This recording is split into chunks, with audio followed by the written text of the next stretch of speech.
everything was ready. The moment God had been waiting for was here at last. God was coming to help his people, just as he promised in the beginning. But how would he come? What would he be like? What would he do? Mountains would have bowed down. Seas would have roared. Trees would have clapped their hands. But the earth held its breath. As silent as snow falling, he came in. And when no one was looking, in the darkness, he came.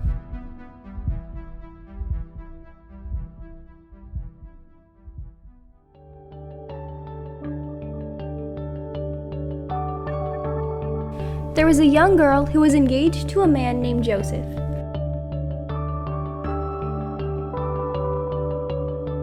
Joseph was the great-great-great-great-great-grandson of King David. One morning, this girl was minding her own business when, suddenly, a great warrior of light appeared, right there in front of her. He was Gabriel, and he was an angel, a special messenger from heaven. When she saw the tall, shining man there, Mary was frightened. "You don't need to be scared," Gabriel said. "God is very happy with you." Mary looked around to see if perhaps he was talking to someone else. "Mary," Gabriel said, and he laughed with such gladness that Mary's eyes filled with sudden tears. "Mary, you're going to have a baby, a little boy. You will call him Jesus. He is God's own son. He's the one. He's the rescuer. The God who flung planets into space and kept them whirling around and around. The God who made the universe with just a word. The one who could do anything at all. Was making himself small and coming down as a baby." Wait, God was sending a baby to rescue the world? "But it's too wonderful," Mary said, and felt her heart beating hard. "How can it be true?" "Is anything too wonderful for God?" Gabriel asked. So Mary trusted God more than what her eyes could see, and she believed. "I am God's servant," she said. "Whatever God says, I will do." Sure enough, it was just as the angel had said. 9 months later, Mary was almost ready to have her baby. Now, Mary and Joseph had to take a trip to Bethlehem, the town King David was from. But when they reached the little town, they found every room was full. Every bed was taken. "Go away," the innkeepers told them. "There isn't any room for you." Where would they stay? Soon Mary's baby would come. They couldn't find anywhere except an old, tumble-down stable. So they stayed where the cows and the donkeys and the horses stayed.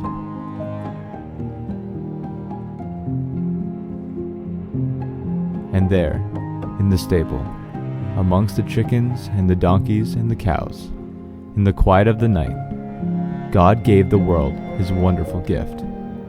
The baby that would change the world was born, his baby son. Mary and Joseph wrapped him up to keep him warm. They made a soft bed of straw and used the animal's feeding trough as his cradle. And they gazed in wonder at God's great gift, wrapped in swaddling clothes and lying in a manger.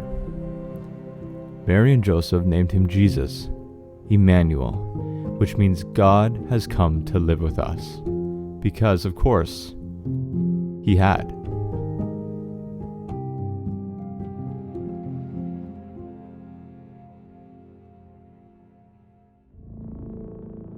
That same night, in amongst the other stars, suddenly a bright new star appeared.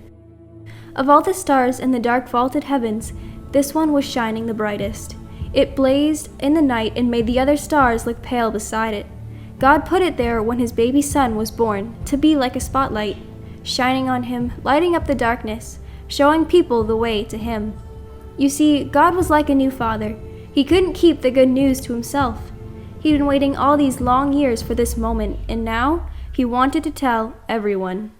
So he pulled out all the stops. He'd sent an angel to tell Mary the good news. He'd put a special star in the sky to show where his boy was. And now he was going to send a big choir of angels to sing his happy song to the world. He's here! He's come! Go and see him, my little boy!" Now, where would you send your splendid choir? To a big concert hall, maybe? Or a palace, perhaps? God sent his to a little hillside outside a little town in the middle of the night. He sent all those angels to sing for a raggedy old bunch of shepherds watching their sheep outside Bethlehem. In those days, remember, people used to laugh at shepherds and say they were smelly and call them other rude names. You see, people thought shepherds were nobodies, just scruffy old riffraff. But God must have thought shepherds were very important indeed, because they're the ones he chose to tell the good news to first. That night, some shepherds were out in the open fields, looking after their sheep. Suddenly, standing in front of them was a huge warrior of light, blazing in the darkness. "Don't be afraid of me," the bright shining man said. "I haven't come to hurt you. I've come to bring you happy news for everyone everywhere. Today, in David's town, in Bethlehem, God's son has been born. You can go and see him. He is sleeping in a manger." With the angel they saw a strange glowing cloud. Except it wasn't a cloud, it was angels. Troops and troops of angels armed with light. And they were singing a beautiful song. "Glory to God be fame and honor and all our hoorays."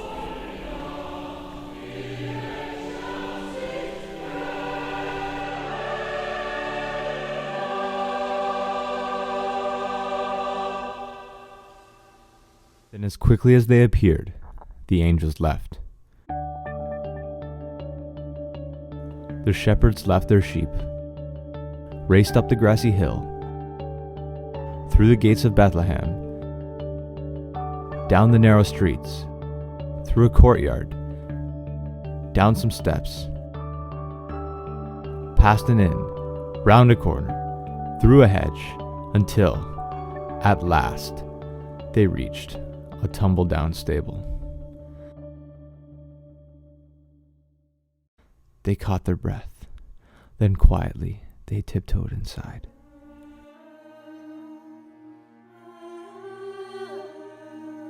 They knelt on the dirt floor.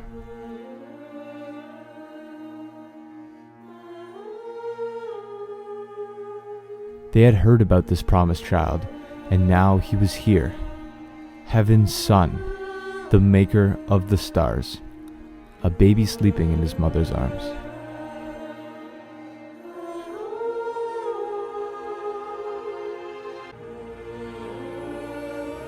This baby would be like that bright star shining in the sky that night, a light to light up the whole world, chasing away darkness, helping people to see.